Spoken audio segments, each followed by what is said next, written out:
Hey guys, what's up? It's Master Tim, Guerrilla Hapkido. Tonight we're going to keep on exploring wrist locks, Hapkido wrist locks. But the question I want to ask you, what do you do when your Hapkido doesn't work? And what I mean is we take the wrist locks and we expect or we train, and we even train break falls with non-resistance. So someone might grab, boom, and I can throw this person all the way through. But when I get out on the street and I'm training with someone who maybe is full resistance, how do I know if this works? Maybe I get right here and he's pushing back up and stuff. Yeah, I can use stuff to distract him. Maybe if I have some keys, I can pull down and I can put this towards his face, which will make him go down. Whoa! And he bends, gets away from it. So I want to make my Hapkido wrist lock or wrist lock throw a higher percentage. And one thing I might want to do is borrow some techniques from some wrestling throws that do have a high percentage. One very high percentage throw in wrestling that I see a lot of the same things that I can work here is a fireman's carry. So if we're locked up, I might drop down, grab him by the knee, and throw him right over me, a fireman's carry. Why don't I put this together with my Hapkido wrist lock and call it a HAPKI carry? So we have to think, where's the struggle at? Yeah, if I grab someone and I do everything correct, I can crank them and take them straight down. But what if I mess up? What if I only got one hand and yeah, he gets heavy on this leg, light on this leg, but he's facing up? Maybe I'll drop down, scoop his leg, and continue to throw. HAPKI carry.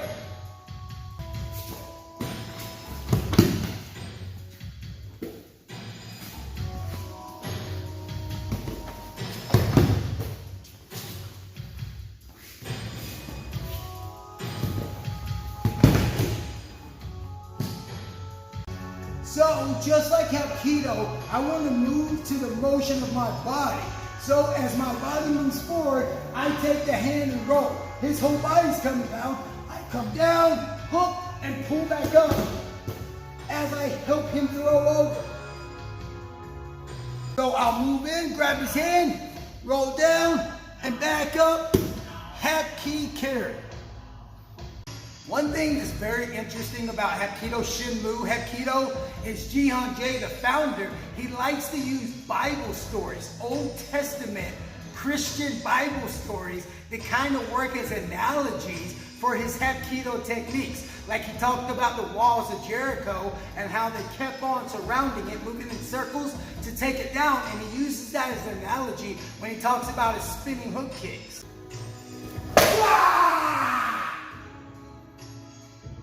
So if we talk about old biblical stories or biblical context, I'm going to talk about another one, Zoroastrianism. And maybe I said that wrong, very close.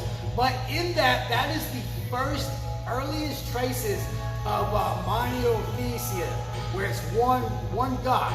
And in that religion, they actually talk about how you have the holy God or the good God, and then you have the dark angel, Satan. And in their stories, he actually created Earth to be a trap for Satan, because he knew if he created Earth and filled it full of his creations, Satan would come in there to try to corrupt his creations. And him being the holy God knew that his creations would choose him over Satan. So when people think, oh, why did God create Earth, knowing that Satan's going to come in and possibly corrupt it? He did it as a trap because God had so much faith in his human beings that they would make the right choice. Kind of like what we're about to do. I'm going to get taken down and let him put me in the mouth. But I'm going to do it as a trap because I know I'm going to end up on top when it's over. So this is a bad place to be. He's sitting on top of me. Look, he can punch me in the face and I can't punch him.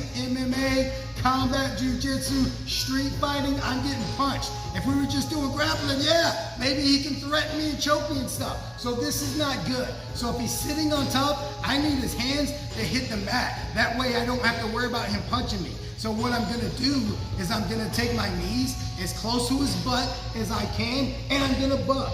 His hands come right to the mat. I'm gonna trap one side, put my foot over that side, and key essential detail, I'm not gonna leave my head right under him to give me less space to roll. I'm gonna move my head off the track and roll. Now I'm in his guard. I'm gonna face up, keys to the city, and step right over. Now I'm in a mount. Same thing, what if he's leaning down, putting his weight on me? Maybe he's not punching me, but his hands are touching me. I still need these hands to be on the mat. So what I'm gonna do is I'm gonna come on the inside, and before I wing out, I'm still gonna buck. So I'm gonna come to the inside, buck and wing out, trap the same way, roll, and take him out. One more way, what if he's not sitting up with his hands free? What if he's not leaning down waiting? What if he's actually holding on to me like this? I wouldn't be able to push his hands off. So what I'm gonna do, kind of like I'm holding a jar or a mug of coffee, is I'm gonna grab his tricep. Now, instead of coming on top, where he can bring this hand and take my hand off, I'm gonna come under, trap, move my head, and take him over again. Break his guard, and come back on top for a mount. So, we're gonna put the Hapkido carry, or Hapki carry throw, into the mount escape into a drill. And what I mean is, one partner might start, they go for the Hapki carry, boom, he hits the ground, we take a full mount. Now he's gonna work the mount escape. So he's gonna trap, roll, boom, and he's gonna take full mount. Now it's my turn. And I'll take full mount. Now it's his turn.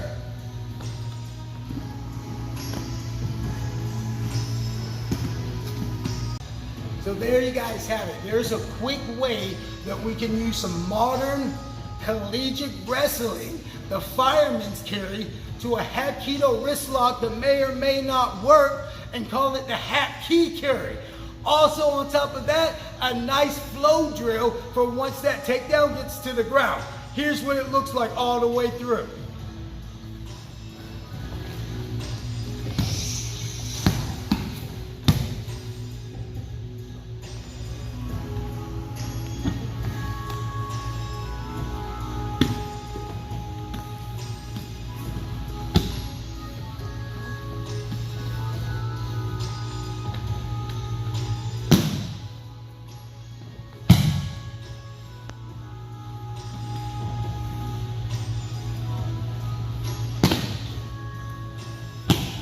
There you guys have it. There's a nice new Hapkido takedown and a flow drill once you get to the ground.